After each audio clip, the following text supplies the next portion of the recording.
აჭარის მთავრობის თავმჯდომარის პოსტი კვლავ ვაკანტური რჩება. არჩევნებში გამარჯვებული გუნდი ამ ეტაპზე თავმჯდომარეობის 3 კანდიდატურას განიხილავს. ერთ-ერთ შერჩეულ მათგანს უმაღლეს საბჭოს პრეზიდენტი წარუდგენს.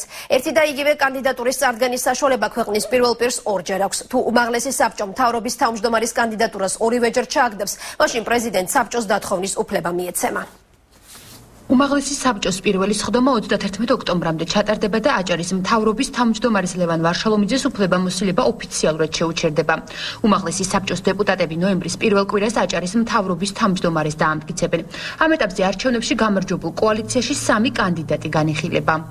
ჯემალ ფუტკარაძე პროფესიით ფარმაცევტი და აჭარის უმაღლესი საბჭოს დეპუტატი.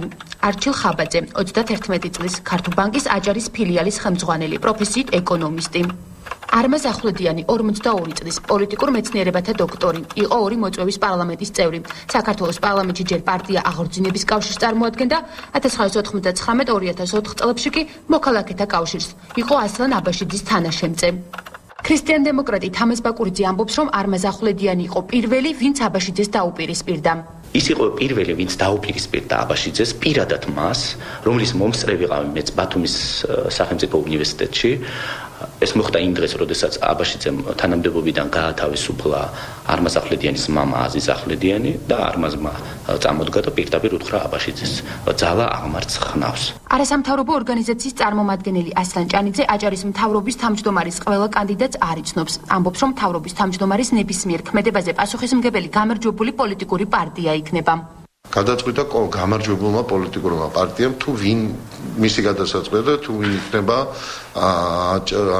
ვინ ჩაანაცვლებს ლევან ვარშალომიძეს თანამდებობას. შესაბამისად ის იქნება შემდგომში პასუხისმგებელი იმ ადამიანის ნებისმიერ მოქმედებას.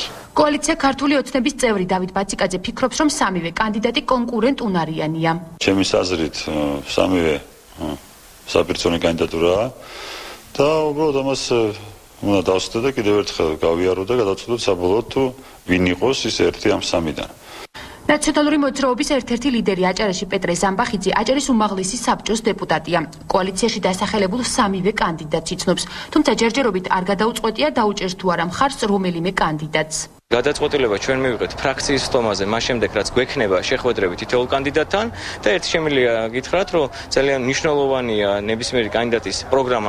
აჭარის მთავრობის თავმჯდომარის არჩევნებში გამარჯვებული კოალიცია ასახელებს. დასამტკიცებლად კი აჭარის უმაღლეს საბჭოს პრეზიდენტი წარუდგენს.